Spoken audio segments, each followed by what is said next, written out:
The movement you're trying to do looks like this, where you're pushing the knees out, except with the band, it's a whole lot harder.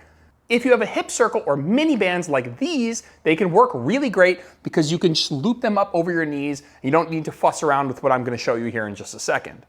But if all you have are longer bands, it actually can work really great and in some ways actually helps make it more challenging. So what you want to do is start with your band like this, grab about halfway down, pull up to the top so you have that second circle there, grab at the bottom, twist, pull up, and now you have a really short, really tight band that you can squeeze both of your legs through and pull up over the knees.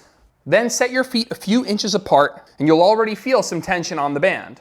Now from here, think about driving the knees out against the band as hard as you can, but because there's so much tension on the band, you're gonna be limited in terms of how far you can push out. What I want you to do is push out as hard as you can and you'll find out that there's a sticking point. I can't push any further than this. And I want you to push into that for a second. Like you're pushing into a place you know you won't get through, but you're staying there for a second. And so you're gonna push into it and then release. Push into it and then release. Push into it and then release. I don't want it to be like this. This isn't what we're doing. You're driving out, trying to break the band outward, pushing into that sticking point for a second, and then coming back in and starting your next rep.